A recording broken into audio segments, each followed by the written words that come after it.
I'm very much delighted to be part of these celebrations in honor of Brother Manyeruke, half a century minus 1 year birthday. Sorry, I'm spilling the beans. Yes, I want the program. Okay, that's fine. I'm very happy to be part of this. I've known Brother Melody with his guitar since I was grade 8 or grade 9, if I'm not mistaken. So we have walked this journey of the Christian walk together for quite some time. He has been a senior brother to me, and I'm very happy to be part of this. And I would like also to acknowledge Professor Msindo, who is here with us, also a dear brother that I've known for almost 20 years, loving God and loving his academic work.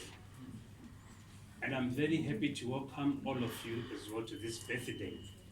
Brother Melody's life is a life that has been dedicated to following Christ.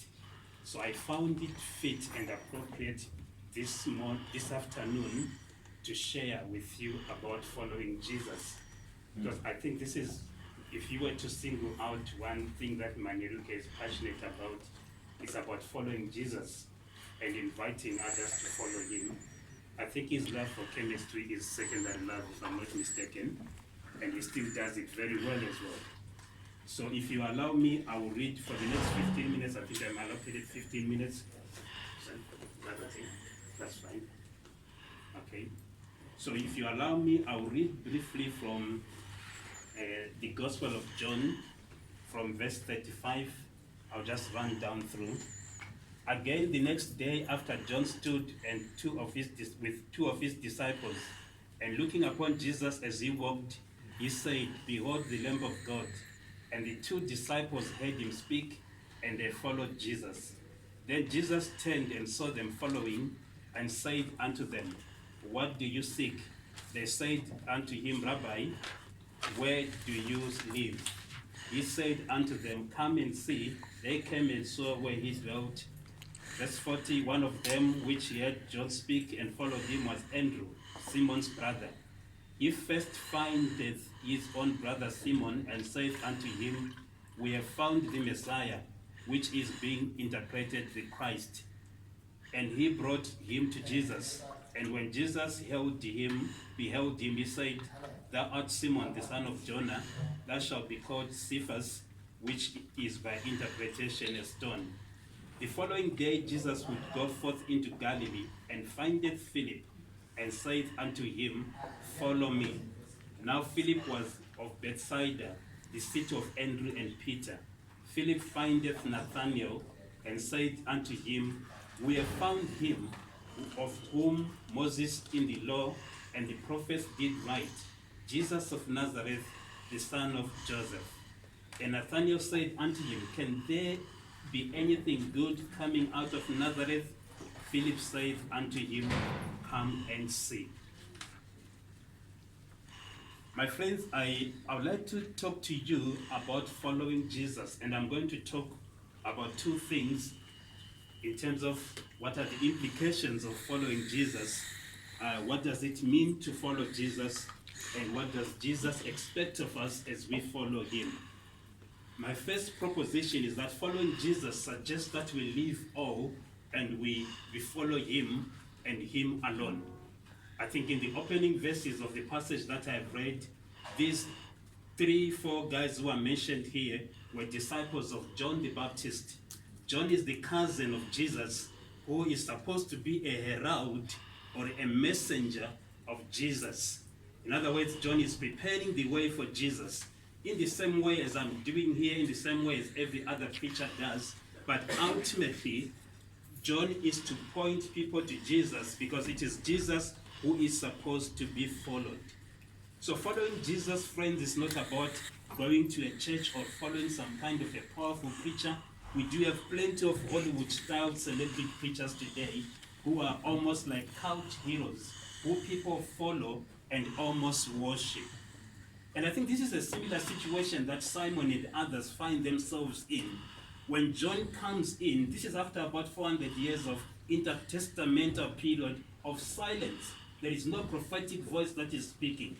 So you'd like to imagine the kind of the enigmatic attention that John gets from those who are listening to him. If you go back to Malachi in your biblical studies, you will discover John is that Elijah whom Malachi speak about, that is going to come in the power and mighty of Elijah. All Jerusalem comes to him into the wilderness to listen to his message. So this is no ordinary preacher. But when he sees Jesus, he points people to Jesus. Behold the Lamb of God, he is the one to be followed. So when we talk about Christian discipleship, when we talk about walking the Christian walk, when we lay claim to the name Christians, what it suggests to me, and what I would like to emphasize to you, that it means we are following Christ. We have undivided devotion towards Christ. We are not following individuals. We are not following our papas. We are not following our prophets. We are not following mighty men of God. We are following Jesus. Imagine, most of you, I would like to think at this age you have been in love, or you are in love, or you are in some kind of a loving relationship.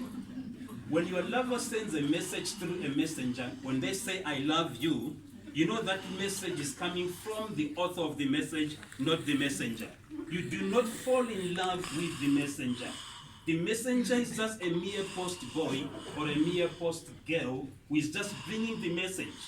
The unfortunate thing with most of us as Christians, we fall in love, we devote ourselves to, we submit to the messenger, not the author of the messenger.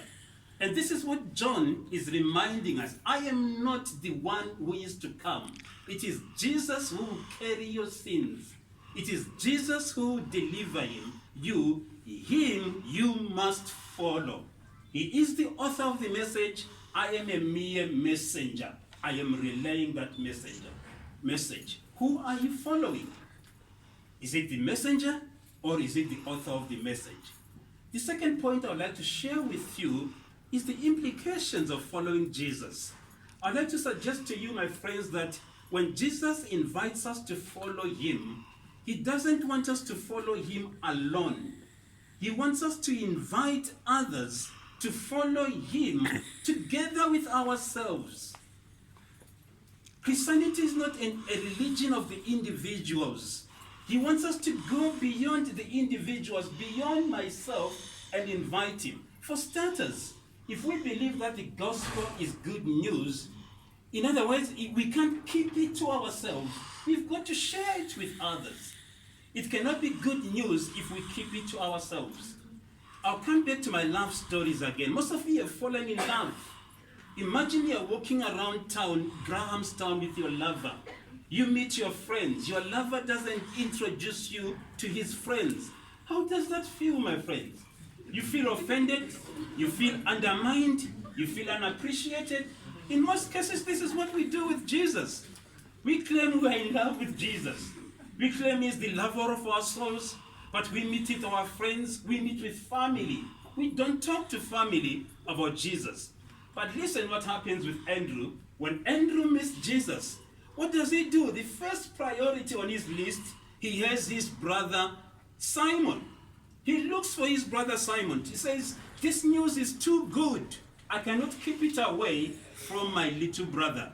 He goes to meet Simon. He says, Simon, these are Jewish young boys. They have been reading Jewish literature. The anticipation of the coming of the Messiah most probably was an everyday talk among them. Most probably around supper, around dinner. They are talking about the Jewish messianic hope, that there is a Messiah who is going to come to deliver God's people. So when Andrew meets Jesus, Andrew thinks of his brother. He runs to his brother. We have found the Messiah, who is interpreted as Christ. Your New Testament literature will be using the word Christ, the anointed one of God, who is going to deliver his people. So he goes to invite his brother, and his brother comes to follow Jesus together with Andrew. It doesn't end there. The next day, Jesus is walking. He meets Philip. When Philip begins following Jesus, Philip thinks of his hometown guy, Nathaniel. He goes to look for Nathaniel because this news is too good. You cannot keep it to yourself. He looks for Nathaniel. He says, Nathaniel, we have found him whom the prophets wrote about. Moses spoke about him when he says, God will give you another prophet like myself. He says the prophets spoke about him, going to Isaiah, Jeremiah, Ezekiel, the Old Testament literature, pointing to this Messiah.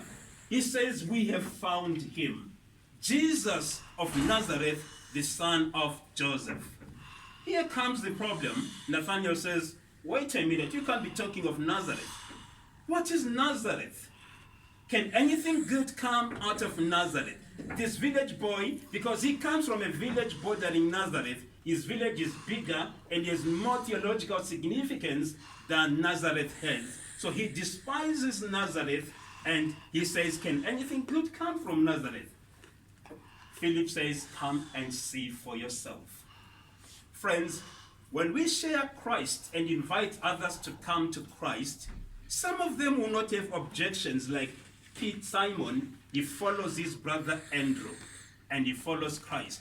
Some will have objections, and objections vary from a village boy's objections, that's Nathanael. This is the village boy's objections to say, what can come out of Nazareth? He's looking at theological significance of Nazareth versus his own village, and versus Jerusalem. If they say it's coming from Jerusalem, yes, Jerusalem has theological significance in Jewish literature.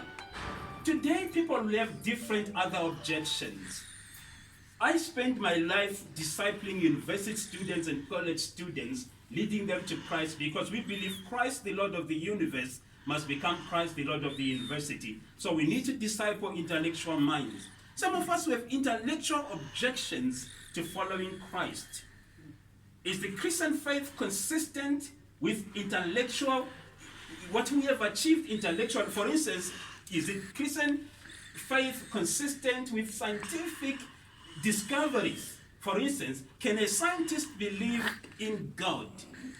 Is it sustainable to be a Christian and a scientist at the same time? Most of scientific endeavor seem to be to undo the Christian faith, but I'd like to make this proposition to you this morning that it is possible to be a Christian scientist and still to be a committed scientist and still be a committed Christian.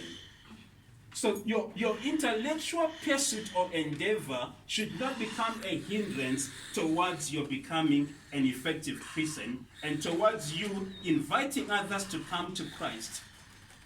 On 23rd of August in 2005, at a scientific conference at City College in New York, one student stood up to ask the panel of Nobel Prize winning scientists the question, can you be a good scientist and believe in God? Nathanael had his own challenge, can anything good come from Nazareth? This young student of science at a scientific conference says, can you be a good scientist and believe in God?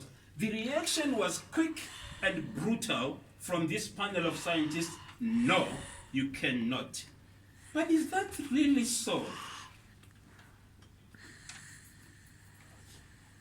On 6 April 2007, Dr. Francis Collins, appearing on CNN, this is verifiable, it's just a click of the button of internet away, he had this to say, but before I say that, Dr. Francis Collins is the director of the Human Genome Project, who was an atheist as a graduate student in physical chemistry in the 1970s, finding it difficult to accept the existence of any truths outside mathematics, physics, and chemistry. But when he began to study medicine, the reality of life and death challenged him, and he began to rethink about his position. In his latest book, which you can find in most of these leading bookstores, The Language of God, a scientist presents evidence for belief. He says these words, I am a scientist and a believer, and I find no conflict between those two worldviews. As the director of Human Genome Project, I have led a consortium of scientists to read about 3.1 billion letters of the human genome, our DNA instruction book. As a believer, I see DNA, the information molecule of all living things, as God's language, and the elegance and complexity of our own bodies and the rest of nature as a reflection of God's plan. Here is another scientist who deals with his own difficulties like Nathanael. can anything good come out of Nazareth? For him, the question is, can I be a scientist and a committed Christian? Yes, you can be a scientist and a committed Christian. Maybe you come from a different field of study which is not scientific.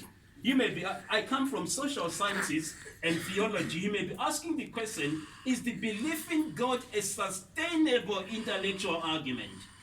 Can I sustain that intellectual argument with my colleagues that there is a God who exists? That could be my Nathaniel question this afternoon, which could be a hindrance in me coming into this relationship with Christ as others are doing. I'll refer to this very good debate between Professor Craig William and the other guy. I can't remember I have the name here. Sorry, I'm mixing up my papers. Professor Craig William and Professor Rosenberg on the issue of, is faith in God reasonable? Or do we need to leave our thinking heads outside the door when we walk into the doors of the church and put them on when we leave the church? Can I arguably reason out my faith? Professor Craig William, a leading researcher in philosophy and theology, won this argument by a distant mile, and it will be good for you to look at his arguments. It presents 8 arguments, compelling arguments that prove the sustainability and the reasonability of the Christian faith. And the conclusion that he comes to is that religion is not a refuge for the ignorant, for the timid, and for the unschooled. Faith in God is both reasonable and sustainable. He uses various arguments, including the fine-tuning of the universe for intelligent life, the intentional states of consciousness in the world, the objective moral values system, and the obligation and duties of men in the world. Maybe if I may say a few things about that. When I travel a lot because of my work, whether you're in Latin America, you're in North America, East Europe, West Europe, there are certain values that are objective values that we all hold to be dear and true, e.g. sanctity of life. Whether you're in China, whether you're in Afghanistan, whether you're in Brazil, Mongolia, wherever you are, every human community will uphold sanctity of life. The naturalists would like us to believe that morals and values are subjective byproducts of biological evolution or cultural conditioning. But this cannot be true. The kind of conditioning the Chinese have, the kind of the conditioning the Red Indians of North America have, is not the same. So what this will point to, it will point to one transcendent author of these values, and theism will point to God for that. The only way we can argue for these objective values that we have universally is because there is a God who authored them, and there is a God to whom we are obligated to uphold those values. Yes, there are issues of modernity and postmodernity that go on to erode the truth and to relativize the truth. But that is besides the point. Everything gets relativized as we move on and on with development. My friends, following Jesus will involve inviting others. And oftentimes those that we invite will have objections. We can win them through argumentation, but sometimes we may not be able to win them through argumentation. And this is what Philip says to Nathanael, come and see. We invite them as faith inquirers. We invite them as seekers and accommodate them in our church and fellowship. Let them come. We mustn't force them to convert to the Christian faith. No, let them come to church. Let them come to our fellowship. Let them interact with us. And from within, let them intelligently investigate this faith. When Nathanael accepts Philip's invitation, as he walks towards Jesus, he has his own personal encounter with Jesus. And he makes this intelligent decision. Because this is an intelligent faith, this is a reasonable faith. He makes this intelligent decision which issues out in an intelligent confession. You are Jesus the Messiah, the King of Israel. And Jesus responds to that confession with a commitment. If you follow me, you will see heavens open. Jesus makes a commitment, a discipling commitment, which is an ongoing relation between the rabbi and his disciple. He becomes a disciple to Jesus, Jesus teaching him every day, heavens opening. He gets to know more about Jesus. He gets to know more about the Christian faith. Who are we following today? Are you following Jesus? His invitation remains, follow me. For those of us who are following Jesus, who have we invited to follow Jesus along with us? Where are our uncles? Where are our malumes? Where are the makotis? Bosbari, where are they? Where are the members of our faculty? Have we challenged them about Jesus? Because this is a thinking and the reasonable religion. I look forward to where we'll organize these seminars and talks and debates. Is Jesus existent? And engage those members of our faculty who claim that Jesus doesn't exist. Some will win through intelligent argumentation, but some will need to carry them to church. Come and see. They will have an encounter with their God. For those of you who are not yet following Jesus, what are your objections? Maybe like Nathaniel, you're saying, can anything good come out of Nazareth? Maybe like modern scholars, atheists, you're saying, this thing is just hogwash, it's gibberish, it doesn't make sense. There is no sustainable argument to sustain the existence of God. So our scientific endeavor and our intellectual endeavors are made not at glorifying God, but at trying to annihilate him, if it were possible. Friends, I invite you today, as I'm going to be sitting down, to rethink your Christian commitment in following Jesus. What are you doing about it? Invite friends to follow Jesus with you. Are you having conversations and engagements with those who are doubters? With those who are standing on the peripheries of